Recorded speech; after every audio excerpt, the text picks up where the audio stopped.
Ano po kayo ka-happy to be here now and sharing your experiences and inspirations po? Definitely, sabi ko nga, it's indeed an honor to be invited here sa kanilang Cultural Wednesday. Of course, sabi ko, not lecture, but sharing yung ginawa ko. Maybe because more than 60 years in the industry, and marami akong pwedeng i-share sa kanila at makapagbigay ng konting knowledge or maybe inspiration sa mga new blood.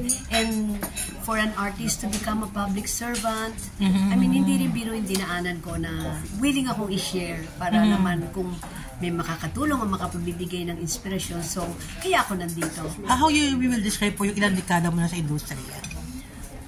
More than 6 decades, diba? But I started young.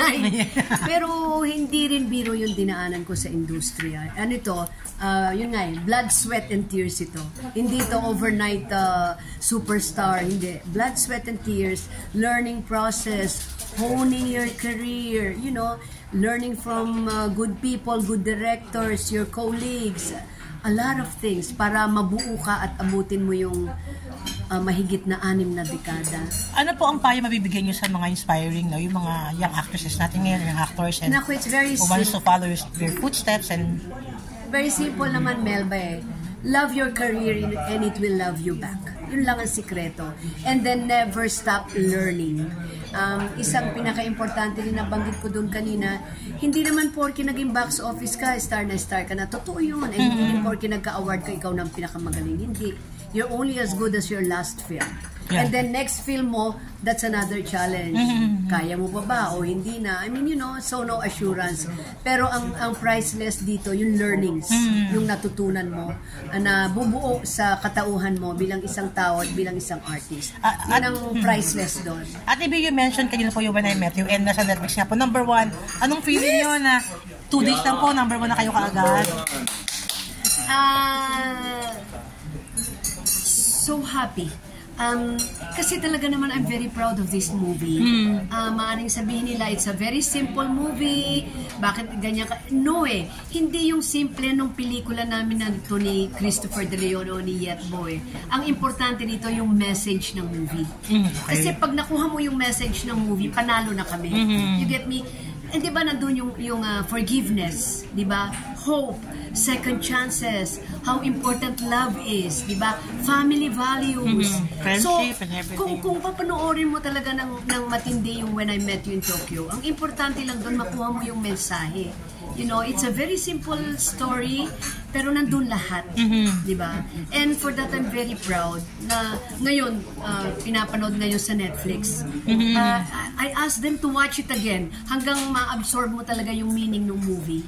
Yung forgiveness, napaka-importante nun. Ate Vic, kasi ang dami ngayon nagpo-post ng mga pictures na parang you have meeting with the mentor, with Project 8, and meron pa pang isang kay Tony Joji yata, no, na nag-aabang talaga yung mga fans.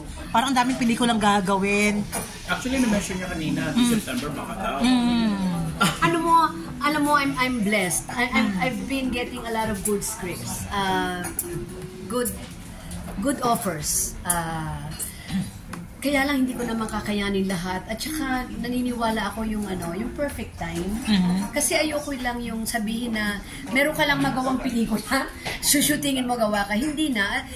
Parang sa point ng career ko ngayon, parang I will do a movie that I like to do, that I know it will challenge me again. Okay. Yun lang ang parang tinitignan ko at this point in time. Hindi ako susunod sa kanila na mga nagsasabi, kailangan meron kang pelikula sa MMFF. Kailangan makagawa ka na ng pelikula. Hindi yun not anymore. Parang feeling ko naman, modesty aside, parang gumraduate na naman ako doon. Kung gagawa ako ng movie ngayon, yung medyo gusto ko munang gawin. And I think na it will inspire me to do again, and it will challenge me for another character. Parang ganun. What about public service? Pinagin mo kanina.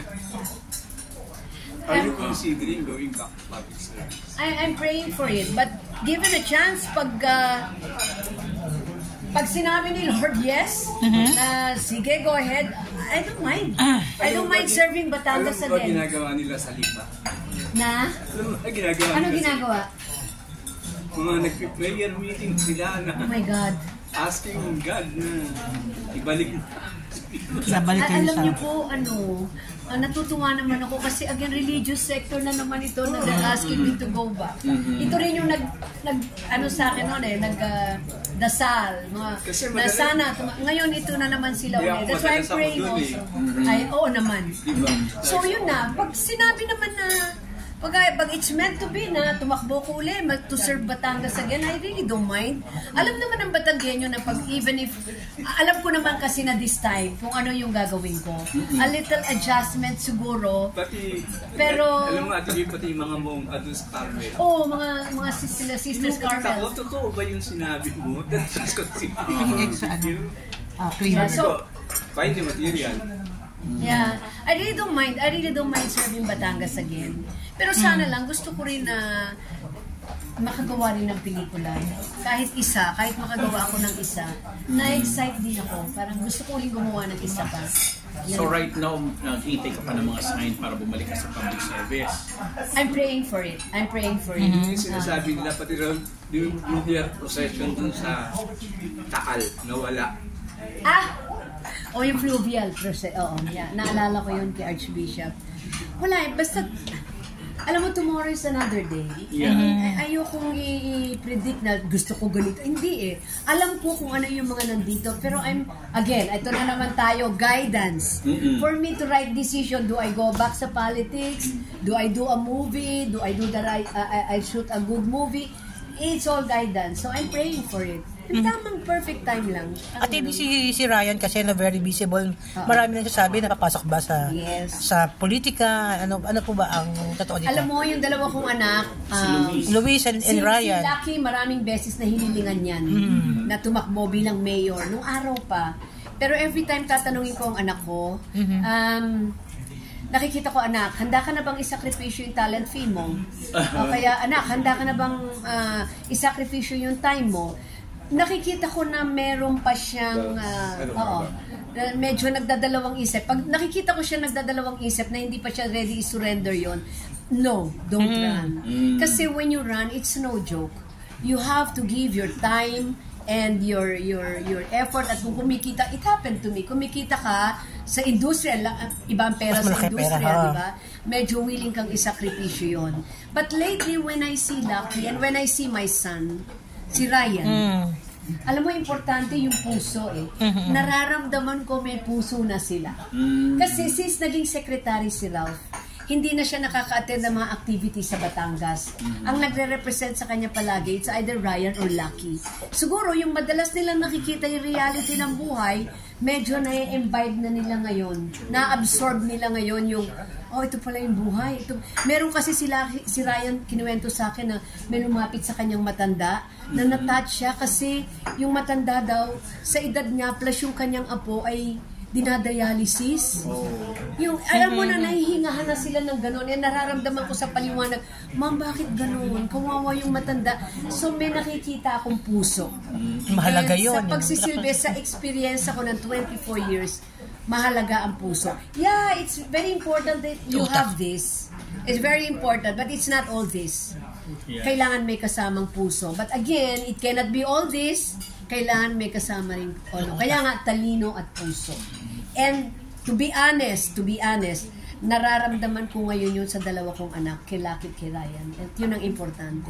Ang tawag na nga nila kay Ryan kay Ryan. I think, but kamukha rin nangyari sa akin. I mean, hindi basta papasukin mo yan.